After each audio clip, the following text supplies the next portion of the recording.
வணக்கம் மக்களே. ஒரு மோசமான சம்பவம், எப்படி சொல்கிறேன்னே தெரில.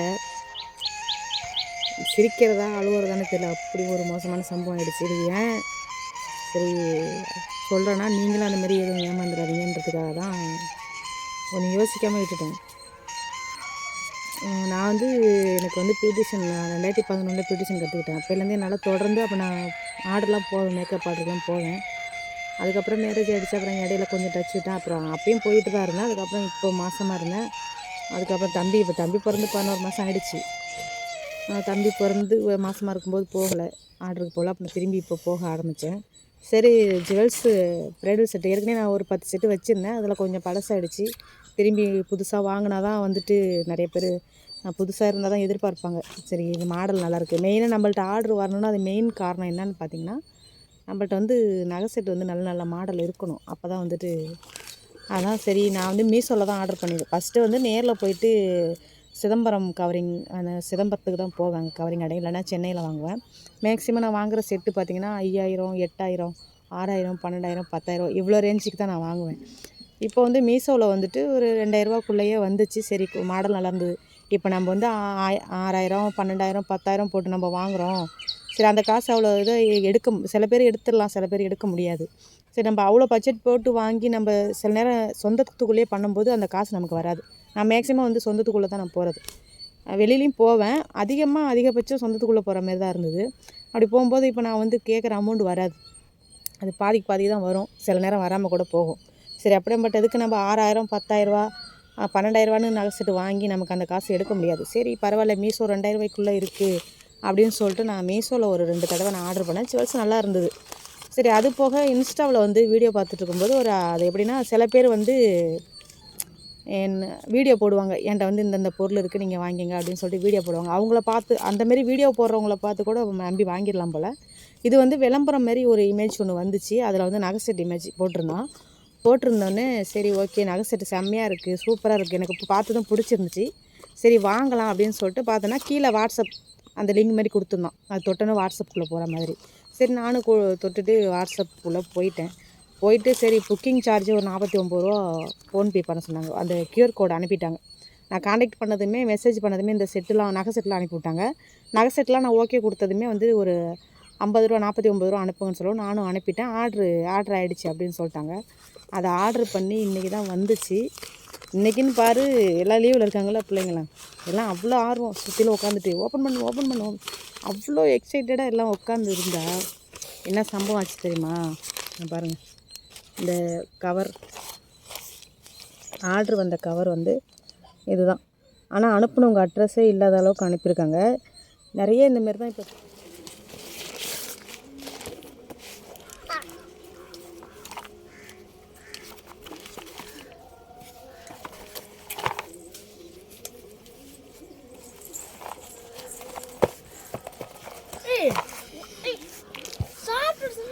போல். எல்லோரும் உஷாராக இருக்கணும். என்ன தான் சொல்லுவாங்களே, ஆணைக்கு அடி சறுக்குன்னு, நான் ஆனைன்னு சொல்ல வரல, பூனை எனக்கு அடி சறுக்கிச்சு பயங்கரமாக. இது பீஸ் எவ்வளோ பார்த்தீங்கன்னா, இப்போ 2000ரூவாக்குள்ளே மீஷோவில் வாங்கிட்டு இருந்தேன்.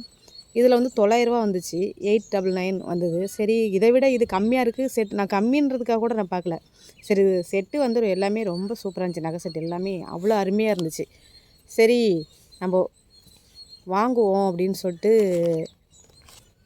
சரி, ஓகே அப்படின்னு நான் என்ன நினச்சிட்டேன், இவ்வளோ கம்மியாக சொல்கிறாங்கன்னு யோசிக்கும்போது, இப்போ தயாரிக்கிற இடத்துலேருந்து கம்மியாக தானே வரும் அப்படின்னு என் மைண்டு ஒரு பக்கம் யோசிக்கவும், சரி, ஓகே, ஆர்டர் பண்ணிட்டேன். இப்போ பாருங்கள், இதை ஓப்பன் பண்ணது, எப்பயுமே ஒரு ஜுவல் பாக்ஸ் நம்ம ஓப்பன் பண்ணோம் அப்படின்னா அதில் வந்து மேலே ஒரு கவர் வச்சுருப்பாங்க. அந்த கவர் பேர் எனக்கு தெரியாது, முட்டையாக இருக்கும். பசங்களாம் பார்த்தா விட மாட்டாங்க, பிடிச்சி அதை உடச்சிட்டே இருப்பாங்க. நானும் பாதி நகை செட்டை பார்க்க மாட்டேன், அந்த கவரை எடுத்து உடச்சிட்டு உட்காந்துருப்பேன், அந்த முட்டையெல்லாம் உடச்சிட்டு உட்காந்துருப்பேன். அதுதான் இருக்கும். ஆனால் இதை ஓப்பன் பண்ணதும் என்ன இருக்குது பாருங்கள், வெறும் இந்த உடஞ்ச வளையல். நான் நினைக்கிறேன் இது வந்து நம்ம நாட்டில் இருந்து அனுப்புனது கிடையாது. இந்த பாக்ஸில் பாருங்கள், ஹிந்தியில் தான் எழுதியிருக்கு. தலைக்கீழ காமிக்கிறேன், ஹிந்தியில் எழுதியிருக்கு. என் பசங்க சொல்கிறாங்க, என்ன ஸ்வீட்லாம் வரைஞ்சிருக்கு, என்ன ஸ்வீட் பாக்ஸ் ஆர்டர் பண்ணியாம்மா அப்படின்னாங்க. இல்லைம்மா, பாக்ஸ் எதுவும் கிடச்சிருக்காது, அதனால தான் அவங்க வந்துட்டு இதில் அனுப்பியிருக்காங்கன்னு நினச்சிட்டு நானும் அப்பயும் பாசிட்டிவாக திங்க் பண்ணிவிட்டு ஓப்பன் பண்ணுறேன். ஓப்பன் பண்ணி பார்த்தா எனக்கு அட்டை இருந்துச்சு. சரி, எல்லாமே வந்து பாக்ஸ் இந்த கவர் தான் வைப்பாங்க, அந்த முட்டை கவர் தான் வைப்பாங்க. இவங்க ஏதோ அந்த முட்டை கவர்லாம் கிடைக்கல போல், நம்மள மாரி வீட்டில் இருந்து பிஸ்னஸ் பண்ணுறவங்க சில பேருக்கு ஒரு சில பொருள் கிடைக்காது, அதனால் அட்டையாக வச்சுருக்காங்கன்னு சொல்லிவிட்டு நான் ஒரு அட்டையாக ஓப்பன் பண்ணி பார்க்குறேன். எனக்கு சத்தியமாக எனக்கு சிரிச்சிட்ருக்கேன். உண்மையில் ரொம்ப எனக்கு ரொம்ப மனசு ரொம்ப கஷ்டமாக இருக்குது. எனக்கு அழுகே வந்துடும் போல், அவ்வளோ வேதனையாக இருக்குது. ஒன்றுமே இல்லை இப்போது. வேறுங்க எம்டி பாக்ஸாக தான் இருக்குது. எனக்கு தெரிஞ்சு ஒருத்தவங்களுக்கு என்கிட்ட எவ்வளோ இருந்தாலும் நான் ஹெல்ப் பண்ணிடுவேன். ஆனால் என்னை ரூபா ஏமாத்தினா கூட எனக்கு அவ்வளோ கஷ்டமாக இருக்கும். இதுதான் இருக்குது. நான் வந்துட்டு ஆசையாக வாங்கினேன், என்னை ஏமாற்றிட்டாங்க. அவ்வளோ ஒரு ஆர்வமாக இருந்துச்சு இந்த மாடல் எப்போ பார்ப்போம் அப்படின்னு.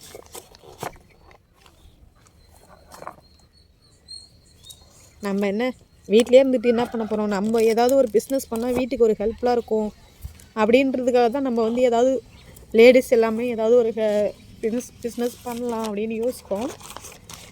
அதை கூட பார்த்திங்களா எப்படி ஏமாற்றிட்டாங்கன்னு. என்ன 900 தானே, அதுக்காக ஏன் அழுவுறீங்க அப்படின்னா, இப்போதைக்கு இந்த 900 கிடைக்கிறது ஈஸி இல்லை, ரொம்ப கொஞ்சம் கஷ்டமான சூழ்நிலை. எனக்கு வந்துட்டு இப்போது ஒரு 4 டேஸாக உடம்பு சரியில்லை. எனக்கு 4 டேஸ் ஒரு 5 டேஸாகவே எனக்கு உடம்பு சரியில்லை.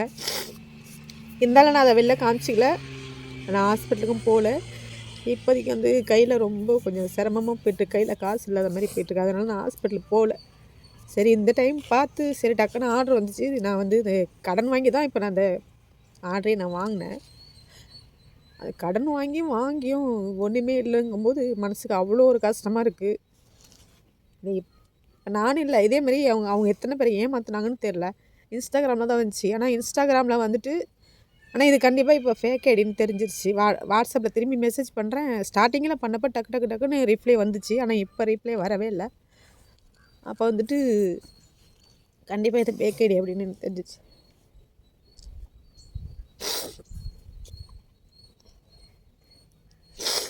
நம்ம ஒரு பிஸ்னஸ் பண்ணுறதுக்காக ஒரு முதலீடு போடுறோம் அப்படின்னு நினச்சி ஒரு முதலீடு போடலான்னு நினச்சி நம்ம ஆரம்பிக்கும்போது அது இப்படி ஒரு ஏமாற்றமாக வந்து எவ்வளோ அது ஏமாந்ததுன்னு இல்லை, நம்ம ஒன்று செய்யணும்னு நினச்சது ஏமாறும்போது அது கொஞ்சம் மனசு கஷ்டமாக தான் இருக்குது. நான் வந்து என்னோடய மன கஷ்டத்தை சொல்கிறதுக்கு வீடியோ போடல. இந்த மாதிரி நீங்கள் ஏமாந்துடாதீங்க. இப்போ வந்து நீங்கள் ஒரு வீடியோ இப்போ இந்த மாதிரி இன்ஸ்டாகிராம்லேயோ எதுலேயோ வருது அப்படின்னா அவங்க வீடியோ அவங்க ஐடிக்குள்ளே போய் ஃபுல்லாக பாருங்கள். நிறைய பேருக்கு வாங்கிட்டு கமெண்ட் பண்ணியிருக்காங்களான்னு பாருங்கள். தொடர்ந்து அவங்களுக்கு எத்தனை ஃபாலோவர்ஸ் இருக்காங்க அப்படின்றதையும் பாருங்கள். அதெல்லாம் செக் பண்ணிவிட்டு வாங்குங்க. நான் வந்துட்டு சரி நான் இன்ஸ்டாகிராம் வந்து இந்தமாரி நம்பிட்டேன். நிறைய பேர் புடவை பிஸ்னஸ் பண்ணுறாங்க, துணி தைச்சி இப்போ யூடியூப்லேயும் சரி இன்ஸ்டாகிராம்லேயும் சரி நிறைய பேர் துணி தைச்சி விற்கிறாங்க, கிளாத்தும் விற்கிறாங்க, புடவை அந்தமாரி நிறையா விற்கிறாங்க. அதேமாரி நகையும் சேல்ஸ் பண்ணுறாங்க. அதேமாரி ஏதோ பண்ணுறாங்க அப்படின்னு நான் வந்து ஆனால் வீடியோ வரல. இது ஒரு போஸ்ட், அந்த இமேஜ் மாதிரி வந்துட்டு அந்த இமேஜுக்கு கீழே ஒரு லிங்க் கொடுத்துருந்தோம். அந்த தொட்டால் வாட்ஸ்அப்புக்குள்ளே போகிற மாதிரி இருந்தது.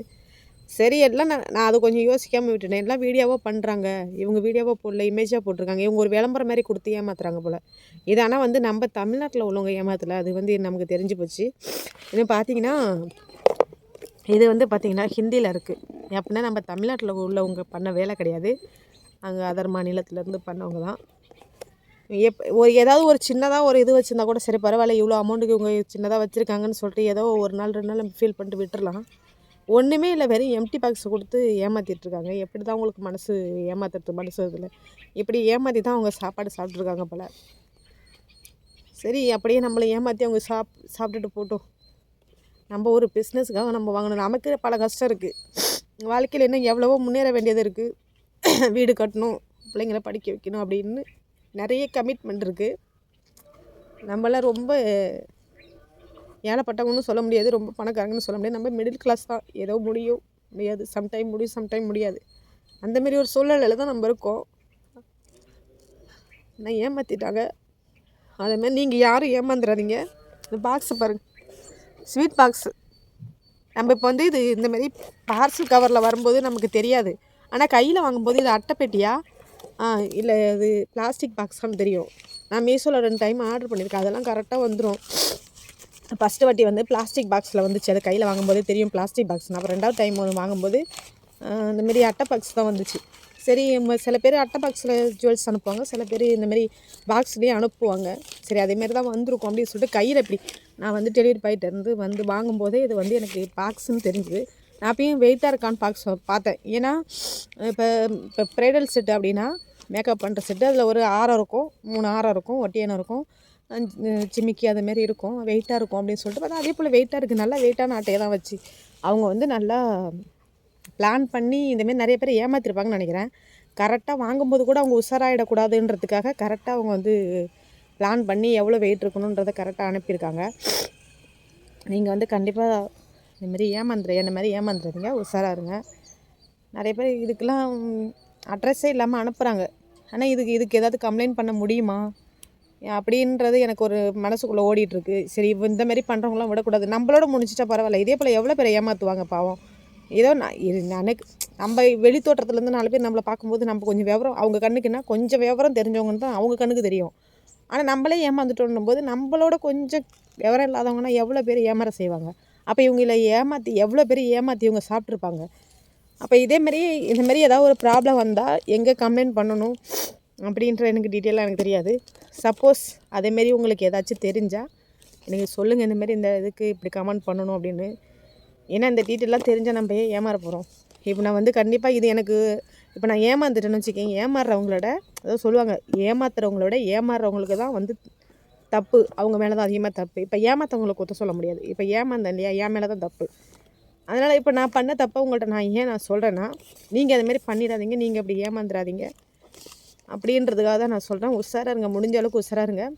முடிஞ்ச வரைக்கும் மீஷோ இந்தமாரி அது ஆப்பில் போய்ட்டு ஆர்டர் பண்ணுங்கள். மீஷோ ஆப்பு, இதேமாரி ஃப்ளிப்கார்டு, அமேசான் அது ஆப்னு நம்ம இன்ஸ்டால் பண்ணி ப்ளே ஸ்டோரில் போய் இன்ஸ்டால் பண்ணி அதில் ஆப் பண்ணால் கண்டிப்பாக வந்துடும். நான் அதிலே ஆர்டர் பண்ணி பார்த்துருக்கேன், அதெல்லாம் வந்துருச்சு. அந்த இதெல்லாம் குறை சொல்ல முடியாது. மற்றபடி இந்த இன்ஸ்டாகிராம், அந்த யூடியூப்பு இதில் உள்ளவங்கள வந்து நீங்கள் ஆர்டர் பண்ணுறீங்க அப்படின்னா பார்த்து உஷாராக ஆர்டர் பண்ணுங்கள். ஆனால் எல்லாரையுமே குறை சொல்ல முடியாது. இதை வந்து இந்தமாரி மட்டும்தான் ஏமாற்றுவாங்களா அப்படின்னு கேட்டிங்கன்னா அவங்க மட்டும் ஏமாற்ற மாட்டாங்க. சம்டைம் டெலிவரி பாய் கூட ஏமாற்றலாம். அவங்க கூட சில நேரம் பார்சலை பிரித்து எடுத்துக்கிட்டு அதே போல் ஒரு கவர் வச்சு அவங்களும் பண்ணலாம். ஆனால் இது வந்து அவங்க தான் பண்ணியிருப்பாங்களான்னு எனக்கு தெரியல. டெலிவரி பாய் பண்ணுறதுக்கு வாய்ப்பு இல்லைன்னு நான் நினைக்கிறேன். இது வந்து அந்த இன்ஸ்டாவில் பார்த்த மாதிரி அவங்களே ஃபேக் ஐடி தான் நான் நினைக்கிறேன். ஏன்னா இந்த பாக்ஸ் பார்த்திங்கன்னா இந்த ஹிந்தி எழுத்தெல்லாம் எழுதியிருக்கு. அப்போ வந்து டெலிவரி பாய் பண்ணியிருக்க மாட்டாங்க, அவங்க அந்த ஸ்டார்டிங்லேயே அவங்க தான் பண்ணியிருக்காங்க அப்படின்னு சொல்லிட்டு புரியுது. ஏன்னா எப்படி வேணால் ஏமாற்றுவாங்க, யார் வேணால் ஏமாற்றலாம், டெலிவரி பாய் ஏமாற்றலாம், நம்ம ஆர்டர் பண்ணுறவங்களும் யார் வேணால் ஏமாற்றலாம். அதனால் எனக்கு உண்மையிலே ரொம்ப மனசு கஷ்டமாக இருக்குது ஏமாந்தது. என்கிட்ட இருந்து எனக்கு தெரிஞ்சு என்கிட்டேருந்து எவ்வளோ வேணால் வாங்கிட்டு போனேன். ஆனால் எனக்கு தெரியாமல் ₹1 ஏமாற்றலான்னு எனக்கு மனசு ரொம்ப கஷ்டமாக இருக்குது. அது ₹1 ₹10 இருந்தாலும் என்கிட்ட இருந்து ஏமாற்றி வாங்கக்கூடாது. அதுதான் என்னோடய கொள்கை. அதுதான் நான் யோசிப்பேன். என்கிட்ட இருந்து நீ ₹100 வாங்கிக்கோ, இல்லை என்கிட்ட ₹10,000 இருந்தால் வாங்கிக்கோ, இல்லை என்கிட்ட 1,00,000 இருந்தால் கூட வாங்கிக்கோ, என்கிட்ட இருந்தால் நான் கொடுத்துருவேன். எனக்கு தேவைப்பட்டுச்சுன்னா அது ஒரு கஷ்டமான சூழ்நிலை இருக்காங்கன்னா நான் கொடுத்துருவேன். என்கிட்ட எவ்வளோ வேணால் வாங்கிக்கோ. ஆனால் என்கிட்ட தெரிஞ்சு எவ்வளோ வேணால் வாங்கலாம், தெரியாமல் என்னை ஏமாற்றி ₹1 கூட வாங்கக்கூடாது. அதுதான் எனக்கு. இப்போ என்கிட்ட இருந்து ₹900 வாங்கியிருக்காங்க ஏமாற்றி. அதுதான் எனக்கு வந்து மனசு ரொம்ப கஷ்டமாக இருக்குது, தாங்கவும் முடியல. அதேமாதிரி இடையில ஒரு ₹300 நான் வந்து ஏமாற்றிட்டாங்க. இந்த சில ஆப்லாம் நம்ம ஓப்பன் பண்ணும்போது இப்போ இன்ஸ்டாகிராமோ வாட்ஸ்அப்போ ஐஎம்ஓ ஏதோ ஓப்பன் பண்ணும்போது விளம்பரம் மாதிரி வரும். அந்த விளம்பரம் மாதிரி வரும்போது ஃப்ளிப்கார்ட்டு வந்து இந்த கிச்சன் ப்ராடக்ட்லாம் வந்து வந்துச்சு. அதுவும் விலை கம்மியாக வந்துச்சு. விலை கம்மியாக வரும்போது நான் யோசிச்சேன் தான். சில டைம் சொல்லுவாங்களே இன்ஸ்டாகிராமில் நிறைய பேர் பசங்க வீடியோ போடுவாங்க. இதேமாரி இந்த நைட்டுக்குள்ளே இந்த டைமுக்குள்ளே வாங்கினா இந்த பொருள் ₹1 வருது, ₹2 வருது, ஹெட்ஃபோனு, இயர்ஃபோனு, செப்பல் எல்லாமே போடுவாங்க. எல்லா பொருளுமே போட்டு ₹1 வருது, இந்த டைமுக்குள்ளே நீங்கள் வாங்கிக்கங்கன்னு சொல்லவும், அதே போல் கிச்சன் ப்ராடக்ட்டு ₹300 வந்தது. அது என்னென்னா குக்கர் ஒன்று, விசில் குக்கர் ஒன்று. நான் அதுதான் பண்ணேன். சரி நம்ம கம்மியாக ஒரு வேளை இந்த டேட்டுக்குள்ளே கம்மியாக கொடுத்துருக்காங்க போல் அப்படின்னு சொல்லிட்டு நான் ஆன்லைனில் பேமெண்ட் பண்ணிட்டேன். இதாவது பரவாயில்ல, cash on delivery. Booking charge மட்டும் தான் ₹49 அனுப்ப சொன்னாங்க. அனுப்பிட்டு கேஸ் கையில் டெலிவரி பையில் தான் கொடுத்தேன். சரி கேஷ் ஆன் டெலிவரி கொடுத்தனாக்கா கண்டிப்பாக ஏமாற மாட்டோம், நம்ம வாங்கிட்டு வாங்கலாம்னு நினச்சி தான் நான் கேஷ் ஆன் டெலிவரி கொடுத்தேன். ஆனால் கேஷ் ஆன் டெலிவரின்னு ஏமாற்றிட்டாங்க. ஆனால் அது பார்த்திங்கன்னா ₹300 நான் வந்து இதில் அனுப்பிச்சிட்டேன். அது உள்ள லிங்க் கொடுத்துருந்தாங்க, அது மூலியமாக போயிட்டு நான் அனுப்பிச்சிட்டேன். பார்த்தேன்னா வரவே இல்லை. அப்போ தான் சரி நான் புரிஞ்சுக்கிட்டேன். இதேமாரி விளம்பரம் மாதிரி வரதெல்லாம் நம்ம ஓகே பண்ணக்கூடாது. அந்தந்த ஆப்புக்குள்ளே அதுக்குன்னு ஒரு ஆப் வரும். மீஷோனா மீஷோ, ஃப்ளிப்கார்ட், அமேசான் அதே மாதிரி அதுக்குன்னு ஒரு ஆப் வரும். அதில் போய் தான் நம்ம வந்து அதுதான் நமக்கு சேஃப், அதுதான் நமக்கு பாதுகாப்பானது. அது கண்டிப்பாக வந்துடும். இந்த விளம்பரம் மாதிரி வர்றதெல்லாம் தொட்டு உள்ளே போயிட என்ன மாரி ஏமாந்துடாதீங்க. உஷாராக இருங்க. அதுதான் இதுக்கு மேலே அதை தான் நான் சொல்ல வரேன். நீங்கள் உஷாராக இருங்க, எதுவுமே ஏமாந்துடாதீங்க. மேக்ஸிமம் இந்த எதையுமே இந்த மாதிரி இன்ஸ்டாகிராம், யூடியூப்பில் வரதை பார்த்து விளம்பரத்தை பார்த்து வாங்காதீங்க. நல்லா செக் பண்ணி வாங்க. உஷாராக இருங்க, என்ன மாரி ஏமாந்துடாதீங்க. அவ்வளோதான் ஃப்ரெண்ட்ஸ்.